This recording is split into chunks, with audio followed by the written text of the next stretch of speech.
Until they bring the streetcars back, Chapter 17. I was glad to see Gretchen when I hurried into study hall. Did your did your dad know I was there to talk to you on Saturday? I asked as I slid in my seat. No, she gazed into her lap. Boy, I was worried. I thought he might punish you if he knew. He would. What was he doing there? Checking on me. I'm always afraid he'll change his mind and keep me home on Saturdays. Maybe I shouldn't come by anymore. Do come, please. She glanced into my face. I have to talk to someone. I leaned closer as kids filled the auditorium. You've got to tell on him. It's the only way. No, no, that's what Helga did, and he got out of it. And then he fixed her so she could never tell again.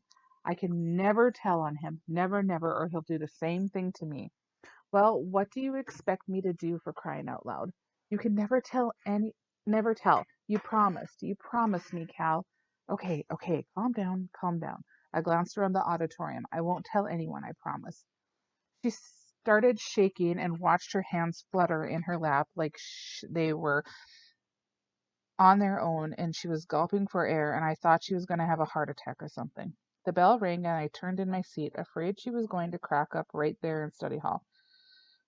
I kept an eye peeled over my shoulder to see if she needed help, and I was mad and all mixed up. I stared into my trig book and wondered what her father had threatened so that she could never tell on him. I peeked back at her out of the corner of my eye in a way that would have made Sid proud, and she was sitting kind of normal like and seemed okay. I thought of Lola and glanced across the auditorium. She lifted her head, and when she saw me, she smiled. Geez, from the world of the crazy to the world of bliss in 3 seconds. When the hour was almost over, I felt a tug on my sleeve, and Gretchen slipped a note under my left armpit. I kept one eye on Miss Whaleman and took the note, slipped it into my open math book. Dear Cal, you are a nice boy. I know how bad and homely I am, but I hope you will come next Saturday. I am afraid I will be lost forever, like my father tells me, and I will be burned in the lake of eternal fire. Every day I think something might happen and everything will be all right, but nothing ever does, and I don't think I will be able to go on for many more Saturdays. I wanted to answer her note, but I didn't know what to write, and at the bell I bombed up the aisle without looking back and promised myself I'd do something to help her. For some unknown reason, we walked home from church on Sunday. Peggy and I followed our parents, and we didn't horse around much, holding our coats shut against the blustery day. Better get used to walking, my dad said. Aren't we going to ride the buses? I said. Ride the buses, my father snorted without turning around. I wouldn't get on one of those stinking good for nothing machines that they beg me, belching their filthy soot and diesel fumes all over the city. Humph. I'd walk through hell before I get on one of those blasted contraptions. Don't upset yourself, my mother said. I wish I hadn't asked. My father carried on all the way home, and I knew better than to admit I was going to ride the buses when the streetcars were gone. It was progress, and it sure beat walking. On Monday, no one seemed very excited about our first basketball game. The fact was, not too many knew about it. Scheduled right after school at Minneapolis North, there probably wouldn't be any of the student body traveling over there. One of the rumors that hung around our locker room like the odor of stale sweat was that Minneapolis kids were bigger and tougher than St. Paul kids, and they all came from roughneck neighborhoods. I talked to Gretchen for a minute in study hall before we left school early. Did you come by on Saturday? She said. Yeah, but you weren't there. My father came over twice. She twisted her hands without looking at me. I ate inside because I was afraid he'd come back when you were there. Every time I saw her, she looked worse, nervous and sad, and so skinny. Do you think I'm crazy? She asked, and she looked at me like my answer would decide if she was or not. No, gosh, I don't think you're crazy.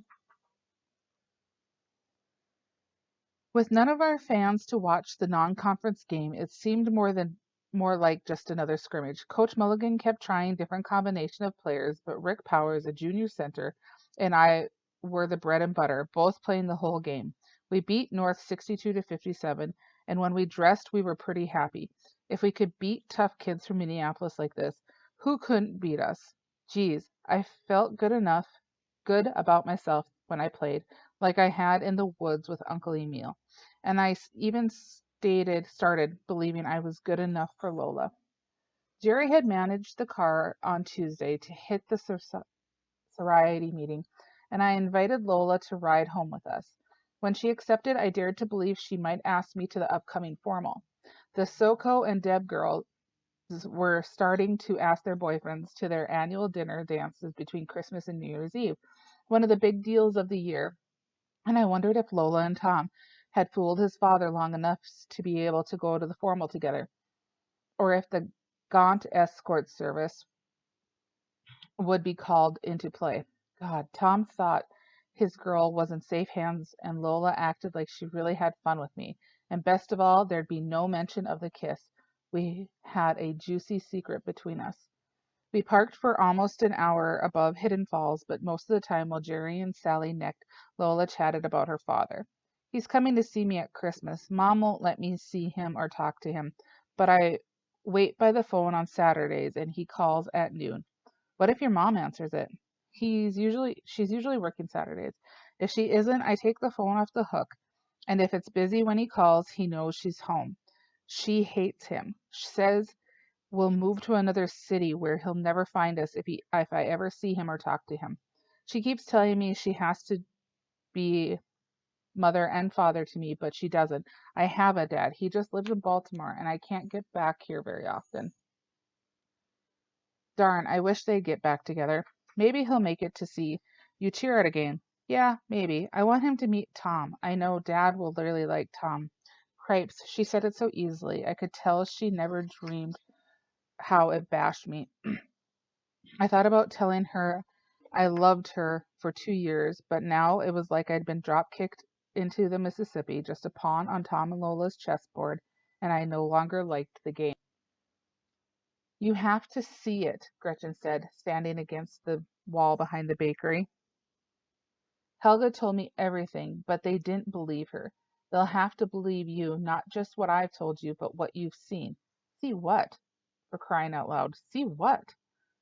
What he what he does to me. Geez, I scanned both ends of the alley for the black Plymouth and I wanted to get the heck out of there. How am I going to do that? I wasn't sure what we were talking about, beatings, tortures, or worse. I don't know. I don't. Her voice trailed off as her eyes caught mine, ducking for cover. Please. Listen, if you tell them, I said, they'll remember Helga's story and now they'll believe you. They'll know your parents are lying. They probably keep a recording or something. Two sisters wouldn't make up the same story if it wasn't true. They won't remember. They didn't pay any attention to Helga. It probably wouldn't even be the same people. I was think I was thinking like crazy. Part of me wanted to help her and part of me wanted to pretend I'd never heard of her. If you're afraid, oh no, I said.